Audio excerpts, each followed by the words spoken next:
दोस्तों, एक ऐसा मुद्दा जिस पर पूरा देश सांस थामे इंतजार कर रहा है, वक्फ संशोधन अधिनियम 2025। एक ऐसा कानून जिसने संसद से लेकर सुप्रीम कोर्ट तक हंगामा मचा रखा है। लेकिन ये कानून इतना विवादास्पद क्यों है? आखिर क्या है इसमें ऐसा जो धार्मिक स्वतंत्रता से लेकर संपत्ति के अधिकार तक सवाल उठा रहा है? दोस्तों, 8 अप्रैल 2025 का दिन था। केंद्र सरकार ने 1995 के वक्फ कानून को बदलकर नया नाम दिया, unified Waqf management empowerment efficiency and development act, यानी यूएमएमईडी एक्ट। सरकार का कहना था कि यह कानून वक्फ संपत्तियों को पारदर्शी बनाएगा और 9.5 लाख एकड़ से ज्यादा की इन संपत्तियों, यानी जिनकी कीमत 1 लाख करोड़ रुपए से ज्यादा है, इन संपत्तियों का सही इस्तेमाल सुनिश्चित करेगा। साथ ही ये मुस्लिम महिलाओं और वारिसों के अधिकारों की रक्षा भी करेगा। दोस्तों, 7 राज्य की सरकारें और कुछ आदिवासी संगठन सरकार के साथ खड़े थे। अब ये सुनने में तो सब अच्छा लगता है, लेकिन फिर विवाद क्यों? लेकिन अब ये सवाल उठाता है कि आखिर फिर ये विवाद क्यों? दोस्तों, जवाब मिला जब सुप्रीम कोर्ट में 70 से ज्यादा याचिकाएं दाखिल हुई। इनमें थे एआईएमआईएम के असदुद्दीन ओवैसी, टीएमसी की महुआ मोइत्रा, आरजेडी के मनोज झा, जमीयत उलमाए हिंद और कई बड़े नाम। इनका कहना था कि यह कानून संविधान के अनुच्छेद 26 को तोड़ता है। अनुच्छेद 26 क्या है? दोस्तों, ये भी जान लीजिए। दोस्तों, ये हर धर्म समुदाय को अपने धार्मिक मामलों को स्वतंत्र रूप से संचालित करने का अधिकार देता है। लेकिन यह अधिकार सिर्फ 3 शर्तों पर निर्भर करती है। पहली, लोक व्यवस्था, दूसरी, नैतिकता और तीसरी, जन स्वास्थ्य। तो इसके साथ सीमित हो सकता है। दोस्तों, याचिकाकर्ताओं ने आरोप लगाया है कि ये कानून सिर्फ मुस्लिम वक्फ संपत्तियों को निशाना बनाता है, जबकि हिंदू ट्रस्ट या अन्य धार्मिक संस्थानों को छूता भी नहीं। उन्होंने बाकायदा पूछा कि क्या ये भेदभाव नहीं है? दोस्तों, 16 अप्रैल 2025 को सुप्रीम कोर्ट में सुनवाई शुरू हुई। मुख्य न्यायाधीश संजीव खन्ना, जस्टिस संजय कुमार और जस्टिस केवी विश्वनाथन की बेंच ने कमान संभाली। कोर्टरूम में सीनियर वकील कपिल सिब्बल और सॉलिसिटर जनरल तुषार मेहता के बीच तीखी बहस हुई। 2 दिन की सुनवाई में 4 बड़े सवाल सामने आए जो इस कानून की किस्मत तय करेंगे। पहला सवाल यह कि वक्फ बाय यूजर को खत्म करने का क्या मतलब है। मान लीजिए कि एक मस्जिद 300 साल से खड़ी है, वहां नमाज होती है, लेकिन वो वक्फ के तौर पर रजिस्टर्ड नहीं है। पुराने कानून में ऐसी संपत्तियों को वक्फ बाय यूजर माना जाता था, यानी लंबे समय से धार्मिक कामों में इस्तेमाल होने वाली जमीन। अब नया कानून इसे भविष्य के लिए खत्म करता है।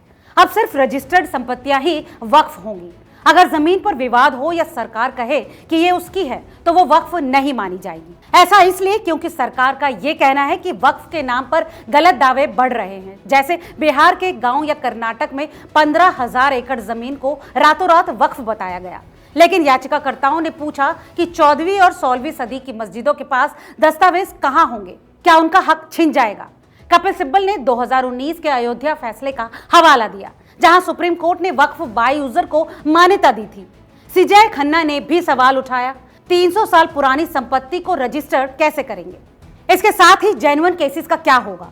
कोर्ट ने संकेत दिया कि इस प्रावधान पर रोक लग सकती है, लेकिन इस बात को कोई ठोस तरीके से नहीं कह सकते, क्योंकि जब बात संकेत की जाती है तो उसका एक ऑपोजिट डायरेक्शन भी होता है। तो दोस्तों, अब आता है दूसरा सवाल कि जिला कलेक्टर को इतनी ताकत क्यों? नए कानून में अगर कलेक्टर कह दे कि कोई जमीन सरकारी है, तो वो तुरंत वक्फ की श्रेणी से बाहर हो जाएगी, भले ही मामला कोर्ट में चल रहा हो। ये धारा 3C का हिस्सा है और याचिकाकर्ताओं ने इसे खतरनाक बताया है। सिब्बल ने कहा, एक अफसर का फैसला समुदाय के अधिकारों को कुचल सकता है। ये कोर्ट की प्रक्रिया को दरकिनार करता है। इस पर सरकार ने जवाब दिया कि ये विवादों को जल्द सुलझाने और सरकारी जमीनों को बचाने के लिए है। लेकिन दोस्तों, कोर्ट को ये पसंद नहीं आया। सीजेआई ने कहा कि ये लंबित मुकदमों को प्रभावित कर सकता है।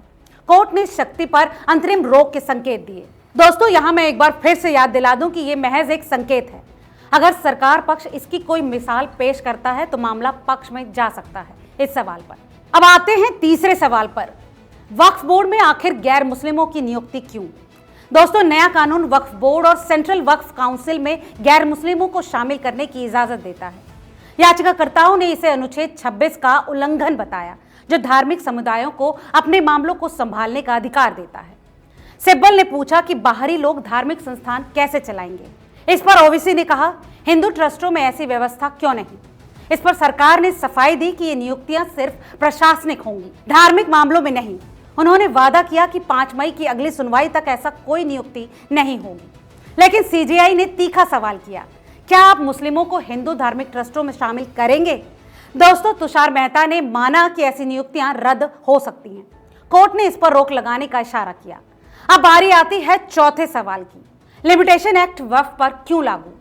दोस्तों, पुराने कानून में वक्फ संपत्तियां लिमिटेशन एक्ट से मुक्त थी, यानी अगर कोई जमीन पर कब्जा कर ले तो उसे कभी भी वापस मांगा जा सकता था। वहीं नया कानून समय सीमा लागू करता है। सिब्बल का कहना है कि ये वक्फ की रक्षा को कमजोर करता है, क्योंकि देर से दावा करने पर अतिक्रमण हटाना मुश्किल होगा। उन्होंने कहा, वक्फ अल्लाह की अमानत है और इसे हमेशा संरक्षित करना होता है। इस पर सरकार ने कहा कि ये पुराने आधारहीन दावों को रोकेगा और कानूनी स्पष्टता लाएगा। वहीं इस पर सीजेआई का कहना था, लिमिटेशन एक्ट के फायदे भी हैं और नुकसान भी। कोर्ट ने इस पर गहराई से विचार करने का संकेत दिया। दोस्तों, 2 दिन की बहस के बाद सुप्रीम कोर्ट ने अंतरिम फैसला 5 मई 2025 तक टाल दिया है। अब इस पर केंद्र को जवाब दाखिल करने के लिए 7 दिन और याचिकाकर्ताओं को जवाब देने के लिए 5 दिन दिए गए। लेकिन इसी के साथ कोर्ट ने शर्तें भी लगाई हैं। 5 मई तक न तो वक्फ बोर्ड में गैर मुस्लिम नियुक्तियां होंगी और न ही वक्फ संपत्तियों का दर्जा बदलेगा। मौजूदा वक्फ ढांचा जस का तस रहेगा। दोस्तों, कोर्ट का रुख सख्त लेकिन संतुलित था। पूरे कानून पर रोक नहीं लगाई गई, लेकिन विवादास्पद हिस्सों पर नजर रखने का वादा किया। तो अब सवाल यह है कि आखिर आगे क्या होगा? क्या सुप्रीम कोर्ट इस कानून के कुछ हिस्सों को रद्द करेगा या सरकार के सुधारों को हरी झंडी देगा?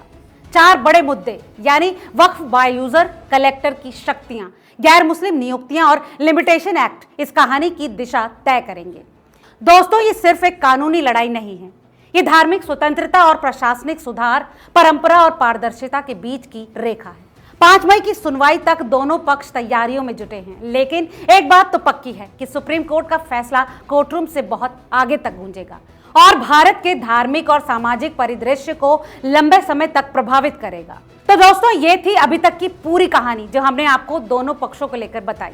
इस वीडियो में फिलहाल इतना ही। इस विषय पर आपकी क्या राय है, ये भी जानना हमारे लिए बेहद जरूरी है। तो अपनी राय हमें कमेंट करके जरूर बताएं और ऐसे तमाम और अपडेट्स के लिए जुड़े रहिए रिपोर्टर जी के साथ। बहुत बहुत शुक्रिया।